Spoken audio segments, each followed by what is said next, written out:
अस्सलामुअलैकुम वरहमतुल्लाहि वबरकातुहू। एक मरतबा फिर आपकी खिदमत में परवेज़ अलीमी हाजिर है अपनी ज़बान को लेकर के। 8वीं जमात में एक सबक है जी आया साहब। बावर्ची खाने की धुंधली फ़ज़ा में बिजली का एक अंधा कुमकुमा चिराग गौर की मांद अपनी सुर्ख रोशनी फैला रहा था। दूर कोने में पानी के नल के पास एक छोटी उम्र का लड़का बैठा बर्तन साफ करने में मशगूल था। ये इंस्पेक्टर साहब का नौकर था। बर्तन साफ करते वक्त ये लड़का कुछ गुनगुना रहा था। ये अल्फाज ऐसे थे जो उसकी ज़बान से बग़ैर किसी कोशिश के निकल रहे थे। जी आया साहब, जी आया साहब, बस अभी साफ़ हो जाते हैं साहब। अभी बर्तनों को राख से साफ़ करने के बाद उन्हें पानी से धोकर करीने से रखना भी था और ये काम जल्दी से ना हो सकता था। लड़के की आंखें नींद से बंद हुई जा रही थी। सर सख्त भारी हो रहा था, मगर काम किए बगैर आराम ये क्यों कर मुमकिन था। दफतन लड़के ने नींद के नाकाबिले मगलूब हमले को महसूस करते हुए अपने जिस्म को एक जुम्बिश दी और जी आया साहब, जी आया साहब गुनगुनाता हुआ फिर काम में मशगूल हो गया। कासिम, कासिम, जी आया साहब। लड़का जो उन्हें अल्फाज की गर्दानी कर रहा था भागकर अपने आका के पास गया। इंस्पेक्टर साहब ने कंबल से मुंह निकाला और लड़के पर खफा होते हुए कहा, बेवकूफ़ के बच्चे, आज फिर यहाँ सुराही और गिलास रखना भूल गया है। अभी लाया साहब, अभी लाया साहब। कमरे में सुराही और गिलास रखने के बाद वो अभी बर्तन साफ़ करने के लिए बैठा ही था कि फिर उस कमरे से आवाज़ आई, कासिम, कासिम, जी आया साहब। कासिम भागता हुआ अपने आका के पास गया। मुंबई का पानी किस कदर ख़राब है, जाओ पारसी के होटल से सोडा लेकर आओ, बस भागे हुए जाओ, सख्त प्यास लग रही है। बहुत अच्छा साहब। कासिम भागा हुआ गया और पारसी के होटल से, जो घर से करीबन निस्फ मील के फासले पर वाक़ था, सोडे की बोतल ले आया और अपने आका को गिलास में डालकर दे दी। अब तुम जाओ, मगर उस वक्त तक क्या कर रहे हो? मगर इस वक्त तक क्या कर रहे हो? बर्तन साफ़ नहीं हुए क्या? अभी साहब होते हैं साहब। और हाँ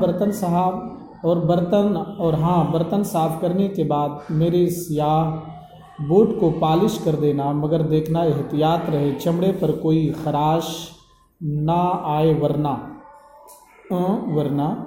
कासिम को वरना के बाद का जुमला बखूबी मालूम था। बहुत अच्छा साहब कहते हुए वो बावर्ची खाने में वापस चला गया और बर्तन साफ करने शुरू कर दिए।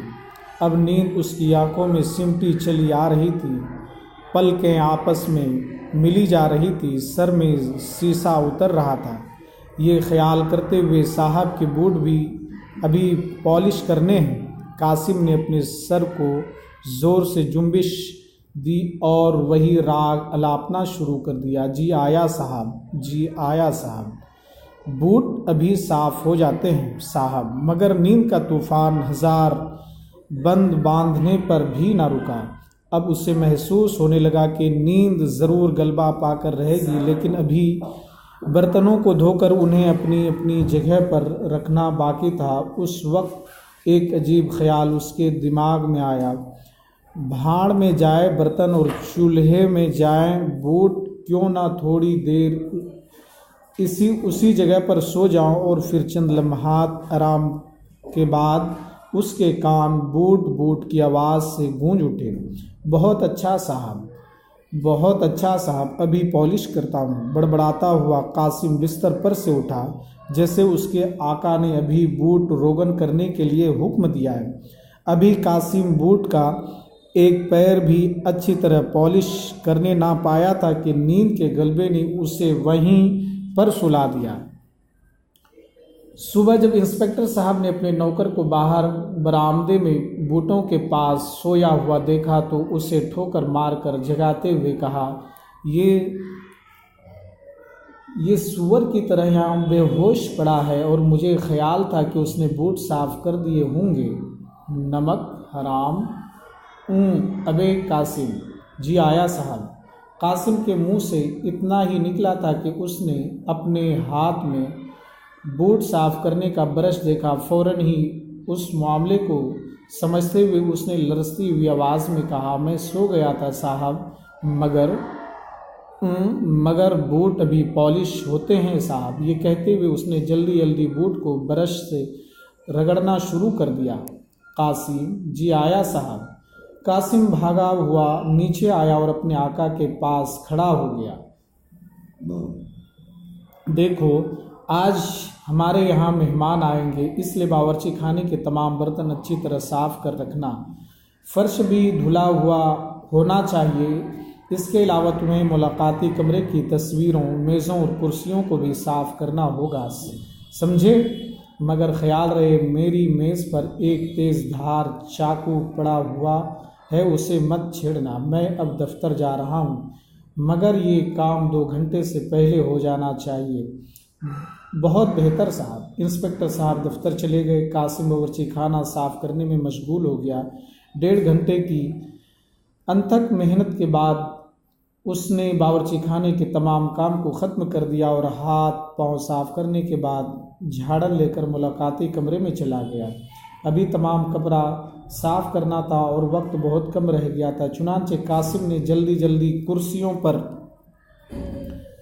कुर्सियों पर झाड़न मारना शुरू कर दिया। अभी वो कुर्सियों का काम ख़त्म करने के बाद मेज़ साफ़ करने जा रहा था कि उसे यकायक ख्याल आया, आज मेहमान आ रहे हैं। खुदा मालूम कितने बर्तन साफ़ करने पड़ेंगे और ये नींद कमबख्त कितना सता रही है।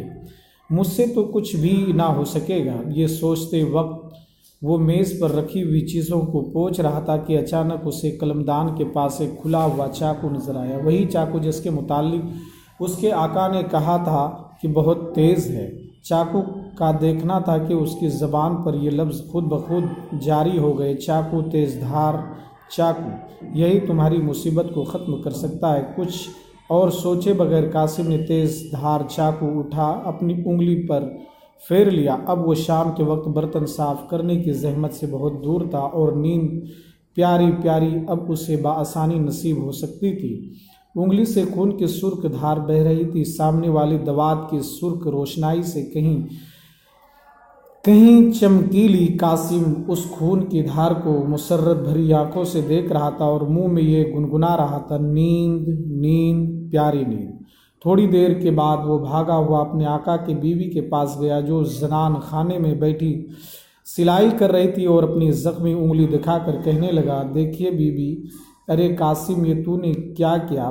कमबख्त साहब के चाकू को छेड़ा होगा तूने। बीबी जी, बस मैं साफ कर रहा था और उसने काट खाया। कासिम हंस पड़ा। कासिम अपने फतह पर ज़ेरे लब मुस्कुरा रहा था। उंगली पर पट्टी बंधवा कर कासिम फिर कमरे में आ गया और मेज़ पर पड़े हुए खून के धब्बों को साफ करने के बाद खुशी खुशी अपना काम ख़त्म कर दिया। आका की खूबगी आने वाली मुसर्रत ने भुला दी और कासिम को दाता फांदता हुआ अपने बिस्तर में जा लेटा। 3-4 रोज़ तक बर्तन साफ करने की जहमत से बचा रहा, मगर उसके बाद उंगली का जख्म भर आया। अब फिर वही मुसीबत नमूदार हो गई। कासिम साहब की जुराबें और कमीज़ें धो डालो। बहुत अच्छा बीबी जी। कासिम, उस कमरे का फर्श कितना बदनुमा हो रहा है, पानी लाकर अभी साफ़ करो, देखना कोई दाग धब्बा बाकी ना रहे। बहुत अच्छा साहब। कासिम, शीशे के गिलास कितने गंदे हो रहे हैं, उन्हें नमक से साफ़ करो। जी अच्छा साहब। कासिम, तोते का पिंजरा किस कदर गलीज हो रहा है, उसे साफ़ क्यों नहीं करते? अभी करता हूँ बीबी जी। कासिम, अभी खाक रूप आता है, तुम पानी डालते जाना, सीढ़ियों को धो डालेगा। बहुत अच्छा साहब। कासिम, ज़रा भाग के एक आने का दही तो ले आना। अभी चला बीबी जी। एक रोज़ इंस्पेक्टर साहब की मेज़ साफ़ करते वक्त उसके हाथ खुद ब खुद चाकू की तरफ बढ़े और एक लम्हे के बाद उसकी उंगली से खून बह रहा था। इंस्पेक्टर साहब और उनकी बीवी कासिम की यह हरकत देखकर बहुत खफा हुए। चुनांचे सजा की सूरत में उसे शाम को खाना ना दिया गया, मगर वो अपनी ईजाद करदा तरकीब की खुशी में मगन था। एक वक्त रोटी ना मिली, उंगली पर मामूली सा जख्म आ गया, मगर बर्तनों का अंबार साफ करने से निजात मिल गई। ये सौदा कुछ बुरा ना था। चंद दिनों के बाद उसकी उंगली का जख्म ठीक हो गया। अब फिर काम की वो भरमार शुरू थी। 15-20 रोज गधों उसी मुशक्क़त में गुजर गए। उस अरसे में कासिम ने बार बार इरादा किया कि चाकू से फिर अपनी उंगली जख्मी करे, मगर अब मेज़ पर से वो चाकू उठा लिया गया और बावर्ची खाने वाली छुरी कुंद थी। एक बार उसके आका ने उसे अलमारी साफ़ करने को कहा, जिसमें अद्वियात की शीशियाँ और मुख्तलिफ चीज़ें पड़ी हुई थीं। अलमारी साफ़ करते वक्त उसे दाढ़ी मूंढने का एक ब्लेड नज़र आया। ब्लेड को पकड़ते हुए उसने अपनी उंगली पर फेर लिया। धार थी बहुत तेज़ और बारीक, उंगली में दूर तक चली गई, जिससे बहुत बड़ा जख्म बन गया। कासिम ने बहुत कोशिश की कि खून निकलना बंद हो जाए, मगर जख्म का मुंह बड़ा था, वो ना थमा। शेरों खून पानी की तरह बह गया। ये देखकर कासिम का रंग कागज़ की मानिंद सफ़ेद हो गया। भागा हुआ अपने आका की बीवी के पास गया। बीबी जी, मेरी उंगली में साहब का अस्तूरा लग गया है। कासिम, अब तुम हमारे घर में नहीं रह सकते। वो क्यों बीबी जी? ये साहब से दरियाफ्त करना। 4 बजे के करीब इंस्पेक्टर साहब दफ्तर से घर आए और अपनी बीवी से कासिम की नई हरकत सुनकर उसे फ़ौरन अपने पास बुलाया। क्यों मियाँ, ये उंगली को हर रोज़ ज़ख्मी करने के क्या माने हैं? कासिम खामोश खड़ा रहा। तुम नौकर ये समझते हो कि हम लोग अंधे हैं और हमें बार बार धोखा दिया जा सकता है। अपना बिस्तर बोरिया दबाकर नाक की सीध में यहाँ से भाग जाओ। हमें तुम जैसे नौकरों की कोई ज़रूरत नहीं, समझे? मगर साहब का बच्चा भाग जाए यहाँ से, तेरी बकाया तनख्वाह का 1 पैसा भी नहीं दिया जाएगा। अब मैं और कुछ नहीं सुनना चाहता। कासिम रोता हुआ कमरे से बाहर चला गया। तोते की तरफ हसरत भरी निगाहों से देखा। तोते ने भी खामोशी में उससे कुछ कहा और अपना बिस्तरा लेकर वो सीढ़ियों से नीचे उतर गया। खैराती अस्पताल में एक नौखेज़ लड़का दर्द की शिद्दत से लोहे के पलंग पर करवटें बदल रहा है। पास ही 2 डॉक्टर बैठे हैं। उनमें से एक डॉक्टर अपने साथी से मुखातब हुआ, ज़ख्म ख़तरनाक सूरत इख्तियार कर गया है, हाथ काटना पड़ेगा। बहुत बेहतर। ये कहते हुए दूसरे डॉक्टर ने अपनी नोटबुक में उस मरीज़ का नाम दर्ज कर लिया। एक चूबी तख्ते पर जो चारपाई के सरहाने लटका हुआ था, मुंदरजा झेल अल्फाज लिखे थे, नाम मोहम्मद कासिम, वलद अब्दुर्रहमान, मरहूम, उम्र 10 साल। दोस्तों, ये कहानी थी सादत हसन मंटू की। सादत हसन मंटू ने एक दर्द भरी दास्तान जो हमारे समाज में रोज़मर्रा चलते रहते हैं। दोस्तों, अगर गौर और इसके खुलासे की हम बात करें तो कुछ यूँ है कि छोटे बच्चों को नौकर रखना और उन पर काम का बोझ डालना दोनों कानून की नज़र में जुर्म है, और अगर शिकायत कर दी जाए तो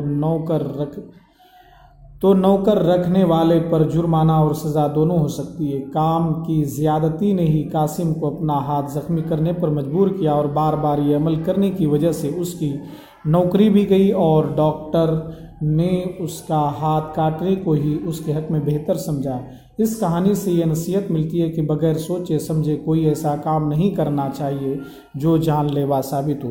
दोस्तों, आप हमारे इस वीडियो हंट दी नॉलेज को सब्सक्राइब करें, लाइक करें और अपने दोस्तों के साथ शेयर करें।